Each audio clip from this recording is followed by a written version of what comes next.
Selamat pagi Ibu. Dengan Ibu Iwin ya. Ya, Ibu ini tadi udah diperiksa sama teman saya, tensinya bagus. 122/79, nadinya 81, terus bunyi jantungnya juga udah terdengarkan ya Bu ya. Bunyi jantungnya juga bagus. Untuk saat ini Ibu ini ada keluhan? Nggak ada sih Bu, makin besar saya, Ya. nafsu makan saya tuh makin pengen makan gitu. Bawaannya mau makan Ya. aja gitu ya Bu ya. Itu Iya. ngaruh nggak ya Bu ya? Kalau Ibu makannya terlalu banyak itu bisa mempengaruhi, apalagi Ibu banyak makan makanan yang manis, itu bisa mempengaruhi berat badan bayi nanti waktu lahir. Jadi biasanya ibu hamil itu kita sarankannya makannya sedikit tapi sering gitu. Ibu ada keluhan pusing, Nggak ada pandangan sih. kabur, bekuna itu nggak ada ya? Ini kan ibu selama hamil ini pernah dengar apa itu gizi pada ibu hamil? Nah, Pernah, ibu mengerti apa itu gizi yang disebutkannya itu? udah ngerti sedikit. Sedikit. Di buku PIM ini kan ada nih Bu tentang gizi. Ibu ada baca nggak Bu? Itulah Bu, saya ini cuma megang bukunya tapi nggak pernah saya baca. Nggak dibaca Nggak ya, saya sayang buka. banget. Ya, padahal di dalam buku ini banyak banget ilmu-ilmu yang bisa Ibu dapetin. Baiklah, nggak apa-apa, untuk kali ini kita bantu jelasin ya Bu ya. Pentingnya gizi pada ibu hamil itu apa ya Bu ya? Ibu hamil dan bersalin. Pentingnya gizi selama kehamilan yaitu gizi yang baik selama hamil itu sangat penting. Itu dapat menjaga kesehatan ibu, mendukung pertumbuhan dan perkembangan janin, mencegah bayi lahir dengan prematur, bayi rendah, kemudian mengurangi resiko komplikasi saat persalinan. Jadi kebutuhan gizi ibu itu akan meningkat sesuai usia kehamilan. Berarti nggak apa-apa ya, saya sering makan ya Bu Nggak ya. apa-apa ibu, tapi makannya sedikit dan sering gitu ya. Kemudian kenaikan berat badan ibu hamil. Kenaikan berat badan normal itu selama hamil yaitu ada 9-12 kilo. Itu yang normal ya Bu ya selama hamil. Itu dari ibu hamil 1 bulan sampai mau melahirkan. Itu biasanya trimester 1 itu 1-2 kilo naiknya. Kemudian di trimester 2 itu 0,35 sampai 0,5 per minggu. Kemudian di trimester 3 itu 0,35 sampai 0,5 per minggu gitu. Kalau berat bayinya lahir itu bisa lahir prematur atau bayinya kecil. Kemudian selama hamil ini makanan yang biasa kita anjurkan itu sumber karbohidrat. Itu biasanya didapat dari nasi, jagung, ubi, kentang, roti, itu karbohidrat.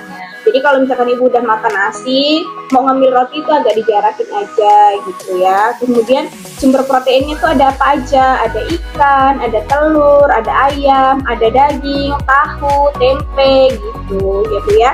Kemudian juga ada sayur-sayuran, itu juga sayur-sayuran itu penting kayak bayam, kangkung, wortel, buah-buahan itu juga pepaya, jeruk, apel dan lain-lain. Kemudian sumber kalsium juga penting kayak susu, yogurt, keju gitu. Ikan teri juga kalau misalkan ada boleh. Cuman di sini kan ikan teri agak sisa ya Bu ya. Ikan teri yang Kalau kecil. saya makan yogurt nggak apa-apa Bu. Boleh ibu makan yogurt, cuman dia tidak boleh terlalu banyak. Karena yogurt itu kan dari bahan mentah ya. Jadi bolehnya itu sedikit aja, nggak boleh yang terlalu banyak gitu. Kemudian ada makanan apa aja yang dianjurkan. Makanan yang tidak dianjurkan itu makanan mentah. Kalau sekarang ini kan udah modern tuh Bu, banyak sushi tuh yang mentah, itu kalau ibu hamil nggak disarankan. Terus kayak makanan yang dibakar-bakar itu kalau bisa dikurangin aja dulu karena Sate-sate gitu. iya itu lebih baik dikurangin aja karena kan kita nggak tahu tingkat kematangannya ya gitu.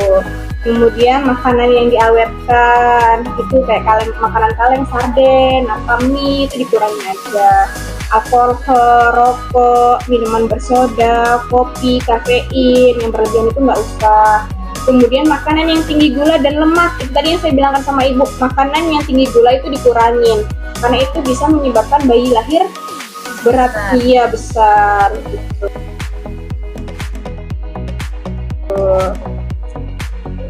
Kebutuhan gizi berdasarkan trimester. Trimester 1 itu untuk pembentukan organ dan otak janin. Zat gizi itu penting kayak asam folat, vitamin B12, vitamin D. Ibu, vitamin kita kasih diminum? Enggak, Bu. Diminum Ibu. Jadi kalau misalkan dari asupan makanan Ibu itu berkurang, dari vitamin itulah membantu Ibu untuk menambah asupan nutrisinya gitu ya. Saya suka lupa, Bu. Iya, dipakein di jam gitu Bu ya, dibuat alarm ya biar ingat ya. Kemudian di trimester 2, pertumbuhan janin itu semakin cepat. Jadi zat gizi itu sangat penting kayak kalsium, zat besi, vitamin A. Nah, itu nanti di trimester 2 itu biasanya Bu dikasih kalk. Nah, di kalk itu kalknya diminum supaya apa? Supaya ibunya itu tidak ada sering sakit gigi, sakit tulang gitu ya. Di trimester 3, mendukung pertumbuhan maksimal janin. Zat gizi ini sangat penting seperti vitamin C, serat, seng, dan iodium. Untuk vitamin C-nya bisa Ibu konsumsi dari buah-buahan, kayak serat dan vitamin C ini bisa dari buah-buahan ataupun dari sayuran. Ya. Tanda kekurangan gizi pada ibu hamil itu ada apa aja? Suka pusing berlebihan, nafsu makan menurun, kemudian badan sering lemah, berat badan tidak naik, stuck di berat badan itu aja, kemudian wajah terlihat pucat. Itu kalau misalkan ada tanda-tanda tersebut, ibu segera bawa ke puskesmas atau bidan terdekat ya Bu ya.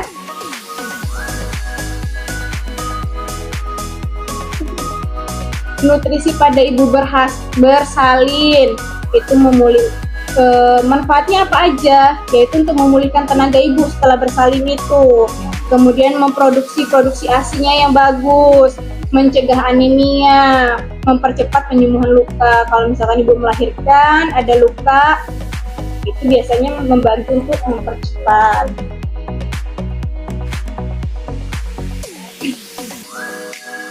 Makanan yang dianjurkan setelah bersalin yaitu protein tinggi kayak ikan, telur, ayam, daging yang sama kayak yang waktu ibu hamil tadi ya.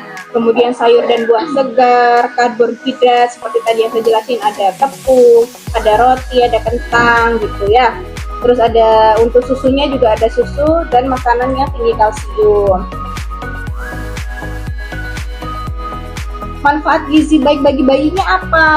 Yaitu mendukung tumbuh kembang yang optimal, kemudian membantu perkembangan otak, meningkatkan daya tahan tubuh, mendukung keberhasilan ASI eksklusif. Jadi kalau misalkan makanan ibunya gizinya seimbang, ibu bisa ngasih ASI eksklusif kepada bayinya.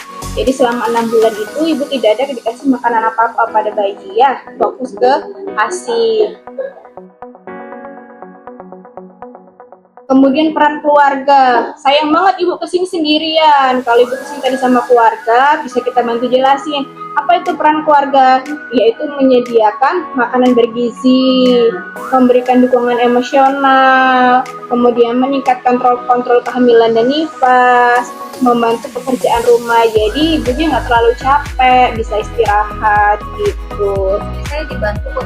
Dibantu ya Bu ya, bagus. Nah, jadi gizi seimbang selama kehamilan dan setelah persalinan itu membantu menciptakan ibu sehat dan generasi yang kuat serta cerdas. Dari saya jelasin tadi, ada yang ingin Ibu pertanyakan? Bisa nggak ya Bu, nanti saya mau lahiran, saya lahiran di sini, saya pengen tuh suasananya tuh kayak di rumah gitu. Oke, bisa Ibu. Kebetulan di tempat kita ini ada namanya bersalin home.